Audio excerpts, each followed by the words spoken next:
ఈ గోకర్ణోపాఖ్యానం మనం తెలుసుకుంటున్నాం. గోకర్ణ ఉపాఖ్యానం ఎక్కడ జరిగింది అంటే తుంగభద్రా నదీ తీరంలో జరిగింది. తుంగాపానం గంగా స్నానం అంటారు. తుంగ వేరు భద్ర వేరు, రెండూ కలిస్తే తుంగభద్ర అంటారు. మనం సత్యనారాయణ స్వామి వారి వ్రతంలో భద్రశీల నది అని అంటాం. అది భద్రా నది, తుంగా నది రెండూ కలిస్తే తుంగభద్రా నది అంటారు. అటువంటి తుంగభద్రా నదీ తీరంలో ఒక బ్రాహ్మణోత్తముడు ఉన్నాడు. సర్వ వేదములు కూడా చదువుకున్నాడు. అటువంటి సమయంలో ఇతనికి భార్య ఎవరైతే ఉన్నారో ఆమె పేరు దుందులి. చూసారా, ఆ అక్షరాలు కూడా గట్టిగా ఉండేటప్పటికల్లా భార్య డామినేషన్ ఎక్కువ, ఆధిపత్యం ఎక్కువ.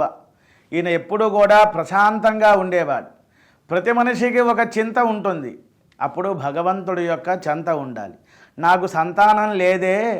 మానవులు పుడుతూ 3 రుణాలతో పుడతారు. 1 దేవ రుణం, 2 ఋషి రుణం, 3 పితృ రుణం అంటారు. అంటే మనకి మగపిల్లవాడు పుట్టాడు అనుకోండి, పితృదేవతల యొక్క ఆశీర్వచనాన్ని పొందుతాం. ఒక 4 అన్నదమ్ములు ఉన్నారు, ఒక ఆయనకి మగపిల్లలు ఉన్నారు, 3కి మగపిల్లలు లేరు. ఎలా అంటే, నాయనా మీ అన్నదమ్ములలో ఒక్కడికి మగపిల్లవాడు వచ్చినా మీరందరూ కూడా తరిస్తారు అంటారు. అందుకనే పూర్వం ఉమ్మడి కుటుంబాలు ఎక్కువగా ఉండేవి, అందరూ ఆనందంగా ఉండేవారు. 1 ఎకరం పొలం ఉన్న 10 మంది సంతానం ఉండేవారు. రేపటి గురించి ఆలోచించేటువంటి వాళ్ళు కాదు. 4 రోజుల ఉపనయనాలు, 5 రోజుల వివాహాలు ఎంతో అద్భుతంగా చేస్తూ ఉండేవారు. ఈ కాలంలో 1,00,000 రూపాయలు సంపాదిస్తున్నాం కానీ 1,00,000 జపం చేయట్లేదు నెలకి. ఆ విధంగా చెయ్యాలి. పూర్వం పిడికిల్లో భోజనం చేసేవారు, ఘడియల్లో నిద్రపోయేవారు, సాధన చేసేవారు. వారు గురువుల యొక్క అనుగ్రహాన్ని చక్కగా అభివృద్ధి చేసుకునేవారు. ఈ కాలంలో అన్నదమ్ములు అక్కచెల్లెలు ఎవరూ అక్కర్లేదు. అపార్ట్మెంట్లో 4 అంగుళాల గోడ, ఆ పక్కన ఏం జరుగుతుందో మనకి తెలియట్లేదు. కాబట్టి ఈ యొక్క మా ఛానల్ ద్వారా మీరందరూ కూడా భాగవతాన్ని విన్నట్లయితే మంచి బుద్ధి కలుగుతుంది, గోదానం చేసిన ఫలితం వస్తుంది, సంఘంలో సమాజంలో ఎలా ఉండాలి అనేటువంటి విషయాలన్నీ కూడా తెలుస్తాయి. మనకి నదులు ఎన్నున్నాయి, వాటి పేర్లు ఏమిటి, ఇవన్నీ కూడా తెలుస్తాయి. ఈ విధంగా తుంగభద్రా నది అనే నదీ తీరం దగ్గర ఆత్మదేవుడు అనేటువంటి బ్రాహ్మణోత్తముడు ఉన్నాడు. అతనికి సంతానం లేదు. మరి పితృరుణం ఎలా తీర్చుకోవాలి అనుకుంటున్నాడు. ఆ సన్నివేశంలో నాకు సంతానం లేదు కాబట్టి నేను మరణిస్తాను అన్న ఉద్దేశంతో ఆత్మహత్య చేసుకుంటాను అని అలా బయలుదేరి వెళ్ళిపోతూ ఉన్నాడు. ఒక ఋషిగారు కనబడ్డారు. గురువులు కనబడినప్పుడు మనలో ఉన్నటువంటి బాధను చెప్పుకుంటాం కదా. అలా గురువుగారికి నమస్కారం చేశారు. ఒక సాధువు చెట్టు కింద కూర్చున్నారు. స్వామి నమస్కారం, మీరు ఎక్కడి నుంచి వచ్చారు అంటే, నాయనా ఏమి కావాలి అడుగు అన్నారు సాధువు. అప్పుడు ఈ ఆత్మదేవుడు చెబుతున్నాడు, నాకు సంతానం లేదు అంటే, అతని ఫేస్ రీడింగ్ అంటాం కదా, షార్ట్ హ్యాండ్ అంటారు.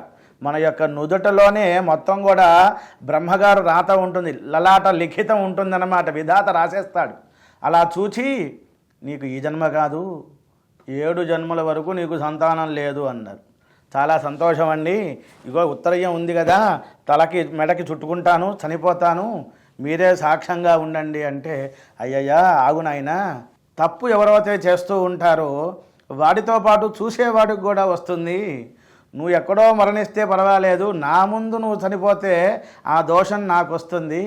ఒక పని చెయ్యి, చక్కగా పవిత్రంగా ఉండు, సత్యమే మాట్లాడు, అబద్ధం మాట్లాడకు, నేను మామిడి పండు ప్రసాదంగా ఇస్తాను, 1 సంవత్సరం పాటు చక్కగా దీక్షగా ఉండు, ఈ మామిడి పండు నీ భార్యకు ఇవ్వవయ్యా, నీకు సంతానం కలుగుతుంది అన్నారు. చాలా ఆనంద పొందాడు, నమస్కారం చేసుకున్నాడు. మామిడి పండు ప్రసాదంగా తన భార్యకి ఇచ్చాడు, దుందులికి. కొంతకాలానికి ఒక 3 నెలలు 4 నెలలు అవుతున్నప్పుడు, ఏమండి నేను ప్రెగ్నెంట్గా ఉన్నాను, నేను మా పుట్టింటికి వెళ్తాను, బెడ్ రెస్ట్ అంటున్నారు, ఎక్కువ పనులు చేయకూడదు అంటున్నారు, ఇక్కడ అంటే గోవులకి మేత పెట్టాలి, ఇల్లు ఊడవాలి, కసువులు చిమ్మాలి, మీ యొక్క శిష్యులకి వంట వండాలి, ఇన్ని పనులు నేను చేయలేను కాబట్టి మా ఇంటికి వెళ్తానండి, పుట్టింటికి అని చెప్పిందనమాట. పంపించాడు. 6 నెలలు ఆ ప్రాంతంలో, 8వ నెల 6వ నెల ఆ సన్నివేశంలో ఇక్కడ ఒక ఆవుకి మగపిల్లవాడు జన్మించాడు. సాధువు ఇచ్చినటువంటి, సన్యాసి ఇచ్చినటువంటి ఆ మామిడి పండు తీసుకొని తన భార్యకి ఇచ్చాడు. ఆమెమో ఆ ప్రసాదాన్ని స్వీకరించాను అని అబద్ధం చెప్పింది. 3 నెలల తర్వాత నేను పుట్టింటికి వెళ్తానండి, ఎక్కువ శ్రమ చేయకూడదు అన్నారు, బెడ్ రెస్ట్ అన్నారు, కాబట్టి ఇక్కడ ఇంట్లో ఉంటే ఏదో ఒక పని చేస్తూ ఉంటానని ఆమె బయలుదేరి వెళ్ళిందనమాట. 6 నెలలు 8 నెలలు అయింది. తన భార్య ఎలా ఉంది అన్న ఉద్దేశంతో వెళ్ళాడు ఈ యొక్క ఆత్మదేవుడు కూడా దుందులి దగ్గరికి. ఆ మంది ఏమంటే కొంచెం దూరంగా ఉండండి అని. అక్కడ అంతకుముందు ఏం జరిగిందంటే, గురువుగారు ఇచ్చిన మామిడి పండు తాను తినకుండా ఆవు యొక్క తొట్టెలో పడేసింది, కుడితి తొట్టెలో పడేసింది అన్నమాట. ఆవు మామిడి పండుని స్వీకరించింది, ఆవు కూడా గర్భం ధరించింది. ఇక్కడ దుందులి తన భర్తకి అబద్ధం చెప్పాను కాబట్టి నెలలు పెరుగుతున్నప్పుడు కాస్త కడుపు పెరగాలిగా, పెద్దగా ఉండాలి కదా, అందుకని చీరలన్నీ కూడా నడుముకి చుట్టుకొని మీరు దూరంగా ఉండండి, దగ్గరికి రాకూడదు అంటూ ఉండేదన్నమాట.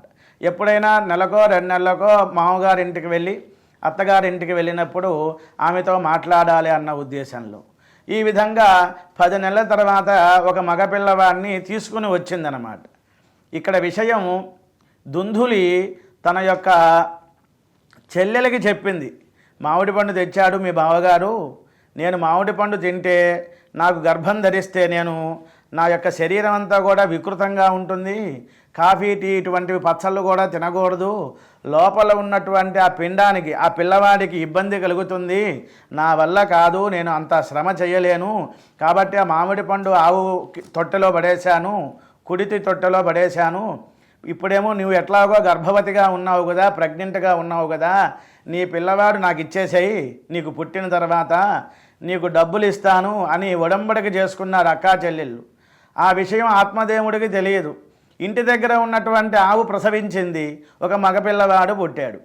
అతని యొక్క చెవులు ఎలా ఉన్నాయి అంటే ఆవు చెవుల్లాగా ఉన్నాయి, గోవు యొక్క కర్ణములులాగా ఉన్నాయి, కాబట్టి గోకర్ణ అనేటువంటి పేరు పెట్టాడు. ఇక్కడ తన భార్య ఒక పిల్లవాడిని తీసుకుని వచ్చింది, మన పిల్లవాడే అన్నారు. అతనికి పేరు పెడదాం అనుకున్నారు. ఏమండి, నా పేరు దుందులి కదా, నా పిల్లవాడి పేరు నా పేరు 2 కలవాలి, దుందుకారుడు అని పేరు పెట్టండి అన్నారు. అలాగే భార్య సంతోషిస్తుంది అంటే ఏ మగవాడు ఆమె చెప్పినట్టు చేస్తాడా? చేయాల్సిందే కదా. తప్పకుండా చేశాడు, ఆనంద పొందాడు. దుందుకారుడు అనేటువంటి పేరు పెట్టారు. పెరిగి పెద్దవాళ్ళు అవుతున్నారు. వీడేమో చెడు సహవాసాలు పట్టాడు. గోకర్ణుడు పొద్దున్నే నిద్ర లేవటం, స్నానం చేయటం, చక్కగా విభూది కుంకుమ పెట్టుకోవటం, సంధ్యావందనం చేయటం, గురువుల దగ్గర వేదం చదువుకోవటం, ఇవన్నీ చేస్తూ ఉన్నాడు. ఇటువంటి సమయంలో ఈ యొక్క గోకర్ణుడు చాలా బాధ వేసింది. మా నాన్నగారు చాలా ఉన్నతమైనటువంటి వారు, ఆత్మదేవుడు, అయితే మా తమ్ముడు వలన ఇలా జరుగుతోంది కాబట్టి ఇక్కడ యాత్రకు వెళ్ళాలి అనుకున్నారు తండ్రి గారు. ఆయన చెప్పిన మాటని ఆమోదించుకున్నాడు. తండ్రి గారిని తీసుకొని వెళ్ళాడు. కాశీ యాత్ర, గయా, ప్రయాగ ఇట్లా బయలుదేరి వెళ్ళారు, అరణ్యానికి వెళ్ళారు. ఇక్కడ చూస్తేనేమో దుందుకారుడు చెడు సహవాసాలు పట్టాడు. కొంతమంది స్త్రీలను తెస్తూ ఉన్నాడు ఇంటికి. తల్లి నివారించింది, తల్లిని చంపేశాడు. అక్కడ ఉన్న ధనమంతా కూడా ఆడవాళ్ళకి ఇస్తూ ఉన్నారు. అక్కడ ఉన్నటువంటి ఆడవాళ్ళు అనుకుంటున్నారు ఇతను దొంగతనం చేస్తున్నాడేమో, ఒకవేళ రాజుగారికి ఇతను బందీగా దొంగతనం చేశావు అనే నిరూపణ జరిగిందనుకోండి, ఆ నగలు ఎక్కడ ఉంటాయి, మాకిచ్చాడు కదా, ఇతను చెబుతాడేమో అన్న ఉద్దేశంతో ఆ చెట్టుకి, ఇంట్లోనే ఒక చెట్టు ఉంది, అంటే ఉదాహరణకి పాకలాగా ఉంటుంది కదండి, ఇంట్లో పాక ఉంటుంది కదా, పూర్వకాలంలో నిట్టాడు అంటారు, మధ్యలో ఉంటుంది. అలాగా చెట్టుకు కట్టేసినట్టుగా నిట్టాడికి 2 చేతులు విరిచి కట్టేశారు అతన్ని. అగ్నిహోత్రం పెట్టేశారు, అంటే నిప్పు పెట్టేశారు ఆ యొక్క ఇంటికి. అక్కడ ఉన్న బంగారపు వస్తువులన్నీ కూడా ఆ స్త్రీలు తీసుకుని వెళ్ళిపోయారు. అతను మరణించాడు. కొంతకాలానికి ఇక్కడ గోకర్ణుడు, అదేవిధంగా ఆత్మదేవుడు అరణ్యాలలో ఉన్నారు కదా, తీర్థయాత్రలకు వెళ్తున్నారు కదా, తీర్థయాత్రలో ఆత్మదేవుడు చనిపోయాడు. తల్లిదండ్రుల యొక్క కార్యక్రమాలు చేయాలి కాబట్టి గోకర్ణుడు చేశాడు. తమ్ముడు కూడా మరణించాడు అనేటువంటి విషయం తెలిసింది. పూర్వం యాత్రలకు వెళ్ళేవారు కదా, అలాగా ఆ ఊరి వాళ్ళు ఒకళ్ళు కనబడి మీ తమ్ముడు చనిపోయాడయ్యా అంటే గోకర్ణుడు గయ్యకి వెళ్ళి శ్రాద్ధం పెట్టాడు. ఇలా 5-6 సంవత్సరాల తర్వాత జననీ జన్మభూమిశ్చ స్వర్గాదపి గరీయసి అని, మన యొక్క జన్మస్థలమే స్వర్గంతో కన్నా మిన్న. అటువంటి ఊరు వెళ్ళాలి అనుకున్నాడు ఆత్మదేవుడు కుమారుడైనటువంటి గోకర్ణుడు వచ్చాడు ఇంటికి. ఇల్లంతా కూడా మసిపట్టి ఉన్నదనమాట. ఆ సన్నివేశంలో అక్కడ పెద్ద పెద్దగా అరుపులు వినపడుతూ ఉన్నాయి.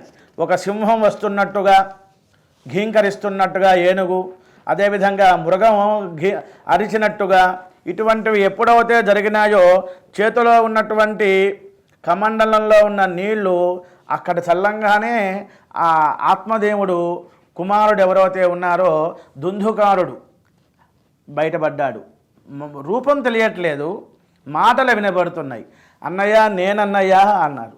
నైనా నువ్వు చనిపోయావుట కదరా, నేను గయలో శ్రాద్ధం కూడా పెట్టాను అంటే, అవును నేను అమ్మని చంపేశాను, బావిలో పడేశాను, ధనమంతా కూడా నగలు ఇవన్నీ కూడా ఆడవాళ్ళని తీసుకువచ్చాను ఇంటికి, వాళ్ళందరికీ ఇచ్చాను, వాళ్ళు నన్ను ఇంట్లో మధ్యలో ఉన్నటువంటి నిట్టానికి చక్కగా కట్టేసి నిప్పు పెట్టి డబ్బులు తీసుకుని పోయారు, నేను ప్రేత రూపంలో ఉన్నాను అంటే అట్లానా అని ఆ విషయం తెలుసుకొని ఊర్లో ఉన్న వాళ్ళందరికీ చెప్పాటండి.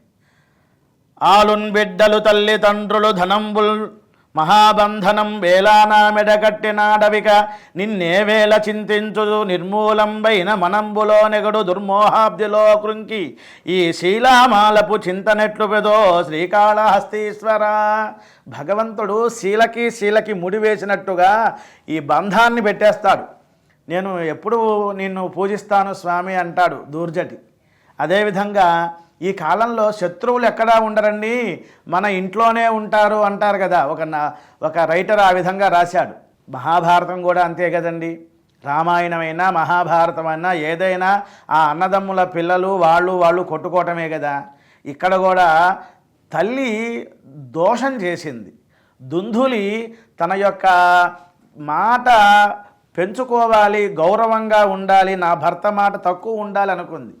ఆ మోహ, అదేవిధంగా సత్యం లేక, తపస్సు లేక, ఆచార సమంగా లేనందువలన భర్త ఇచ్చిన మామిడి పండు తినలేదా, తినకుండా తిన్నాను అని చెప్పిందా, తన చెల్లెల యొక్క పిల్లవాడు మన పిల్లవాడని చెప్పిందా, అలా చెప్పినందువల్ల నీళ్లు లేకుండా ఉన్న బావిలో చంపేశాడు సొంత కొడుకే. అందుకనే హలాగ్రేణ హతామాత విషాన్నేన హతస్సుత మాతాపుత్ర విరోధాయ హిరణ్యాయ నమో నమః. ఓ బంగారమా నీకు నమస్కారం, సొంత తల్లి కొడుకులకైనా అన్నదమ్ములైనా నువ్వు విరోధం పెడతావే బంగారమా నీకు నమస్కారం అన్నారు. ఇక్కడ మనం ఒక కథ చెప్పుకోవాలి. ఒక కుగ్రామంలో తల్లి కొడుకు ఉన్నారు, భర్త లేడు, కొడుకు ఉన్నాడు. వంశపారంపర్యంగా వచ్చేటువంటి పొలాన్ని సాగు చేస్తూ వ్యవసాయం చేస్తూ ఉన్నారు. నాగలితో దున్నుతూ ఉన్నారు. కుమారుడేమో దున్నుతున్నటువంటి సమయంలో కింద లంకె బిందెలు అడ్డుపడ్డాయి, చూశారు. అప్పుడు తల్లి అంటోంది, మనం ఎంతో కష్టపడ్డాం నాయనా, మన కోసమే మన పూర్వీకులు ఈ బంగారాన్ని ఇచ్చారు, నువ్వు జాగ్రత్తగా దాచిపెట్టు, నేను ఇంటికి వెళ్ళి చక్కగా అన్నం వండి తీసుకువస్తాను, ఆలస్యం అవుతోందని తల్లి బయలుదేరి చక్కగా వంట పదార్థాలు షడ్రసోపేతంగా తయారు చేసి ఈ యొక్క పొలానికి తీసుకువచ్చిందనమాట. ఈ పిల్లవాడు ఏం చేశాడంటే, నా యొక్క వాటా, మా అమ్మగారి వాటా, ఈ యొక్క నది బంగారాన్ని ఈ లంకె బిందెని 2 భాగాలు చేస్తారేమో, కాబట్టి ఒక భాగం నాకు ఒక భాగం మా తల్లికి అంటారు, కాబట్టి మా అమ్మనే చంపేస్తే మొత్తం నాకేగా అనుకున్నాడు వీడు దౌర్భాగ్యుడు. పక్కన ఈ హలం అంటాం కదా, దున్నేటువంటి నాగలి ఉన్నది కదా, నాగలి తీసుకొని తల్లిని చంపాడు. తల్లి చనిపోయింది, చుట్టుపక్కల వాళ్ళు ఏమైనా అంటారేమో అన్న ఉద్దేశంతో ఆ అరటి మట్టలు, తాటి మట్టలు, పీడకలు ఇవన్నీ కూడా దగ్గరికి తీసుకువచ్చి దహనం చేసేసాడు. ఈ పిల్లవాడు చక్కగా నదికి వెళ్ళి స్నానం చేసి మంచినీళ్ళు తెచ్చుకొని అన్నం తిన్నాడు, వీడు చనిపోయాడు. తల్లి కూడా అనుకుంది, మా పిల్లవాడు డబ్బులు అనవసరంగా ఖర్చు చేసేస్తూ ఉంటాడు, కాబట్టి అన్నంలో విషం పెట్టేస్తే వాడు పోతాడు, ఈ డబ్బంతా నాకే వస్తుంది అని. చూసారు, ఈ చిన్న కథ బంగారం వలన తల్లి కొడుకులే ఎలా అయితే వేరైపోయారో, మరణించారో, ఆ విధంగా ఇక్కడ కూడా భర్తకి అబద్ధం చెబుతూ మామిడి పండు తినకపోయినా తిన్నాను అన్నందువల్ల తల్లి చనిపోయింది, ఈ కొడుకు చనిపోయాడు. పక్కన గోకర్ణుడు ఈ విషయం తెలుసుకున్నాడు కాబట్టి చుట్టుపక్కల ఉన్నటువంటి వారు ఎవరైతే ఆ గ్రామంలో ఉన్న వారిని అడిగారు, ఆ సన్నివేశంలో ఏమీ చెప్పలేకపోయారు. మర్నాడు పొద్దున పూట సూర్యోపాసన చేస్తానని సూర్యుడికి నమస్కారం చేస్తూ ఉన్నారు.